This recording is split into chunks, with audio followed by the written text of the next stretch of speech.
Hi, everyone, and welcome to another edition of Coffee and Conversation right here on Yachting International Radio. My name is Ria. I am your host, and today I am joined by Sophie from Shoreside Pursers. How are you, Sophie? I'm good, thank you.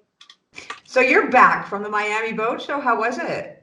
Oh, it was brilliant. Yeah, we saw a lot of people and got the word around about the company, and yeah, no, it was a lot of fun.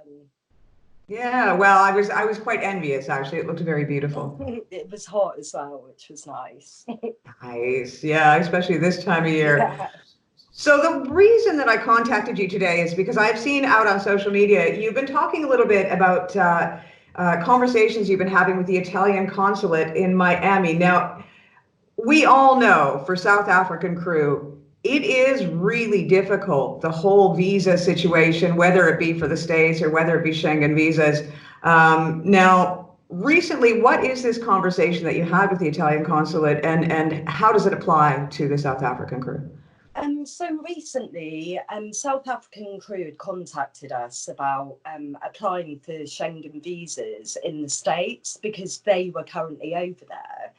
And they've been misinformed by a lot of visa companies that you can apply for it in Miami in the European consulate. So we did a bit of research and we directly contacted the Italian consulate just to find out exactly whether they could apply for Schengen visas. And we found out that they used to issue Schengen visas for multiple entry into all of the Schengen countries, but they don't anymore. And I do feel really sorry for South African crew and Asian crew as well, because they get their B1, B2 visas to go into the States, and then they have a job, and then they realise they can't apply for Schengen visas anymore. So what we've realised is you can apply for transit Schengen visas, the airport one, which you can fly into the Schengen country for only up to 24 hours, and also the Schengen transit visa, where you can sail into the Schengen country, but they only issue up to 5 days in there, so they would have to go home. So I just wanted to tell, the South African crew and Asian crew as well, that if you have your B1, B2, like, you should apply for your Schengen in your sort of residing country. It's a shame, really. So they would have to literally go home to South Africa to apply for the Yes, Schengen visa. yeah, they would.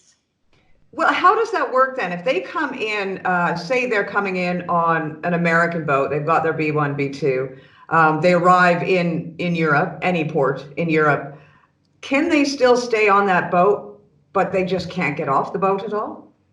Um, they would have to apply for the transit Schengen visa.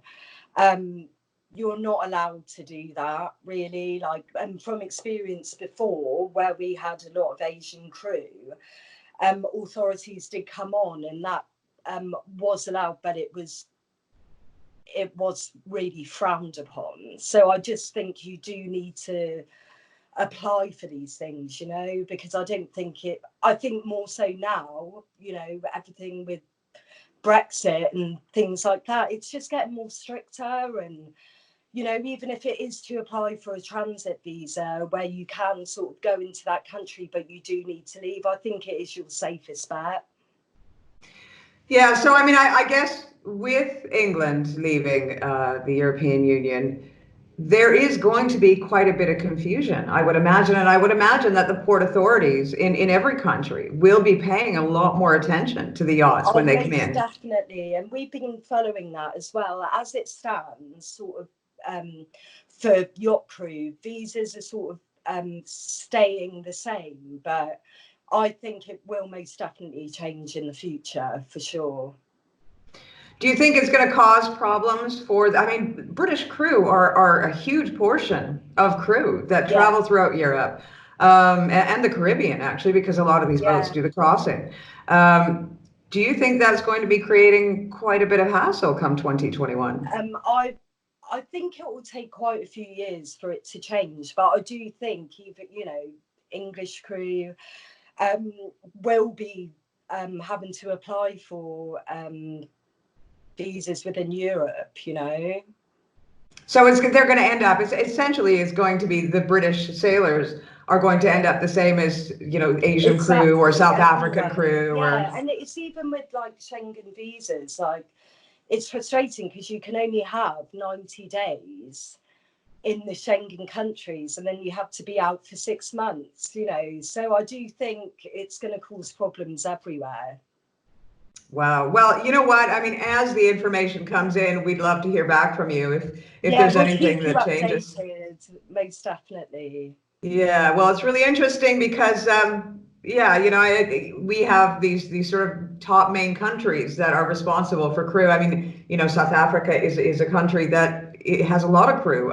England, of course, Australia, New Zealand. These are countries that traditionally people are sailing from. Yeah. And so they do tend to have a lot of different issues because, I mean, when you see crossings, it's, Florida, there's the Mediterranean, the Caribbean. So they've really got to make sure that everything is taken care of before they leave their home port. Yes, most definitely. I know it's a shame, really, but I just think get it there and then you're set, you know. And are you guys able to help people with that? We assist with visa applications because also it's what you fill out is most important, and not a lot of people understand what they're saying, and we're here to help always, you know. We've done it before, and it is actually worrying for a crew member to be filling out these forms in case you don't do it correctly, and you only have sort of one opportunity, you know. Well, and one wrong tick box means you No, might get your exactly. visa declined and then your whole season is gone. Yes, yeah. Well, so it's definitely well worth spending a little bit of money making sure that everything is done correctly through somebody who knows what they're doing. Of course, yeah, and we're here to help always. Wonderful. Well, we're going to provide your information, and you do have a PDF form that you were able to send out in regards to the information you found out. Yes, it's a PDF of the whole conversation from the Italian Consulate. So if you contact us on info@shoresidepasses.com, I can send that to anybody. Wonderful. Well, thank you ever so much for your time, Sophie. We Thanks, really appreciate Pierre. it. That's Sophie from Shoreside Pursers.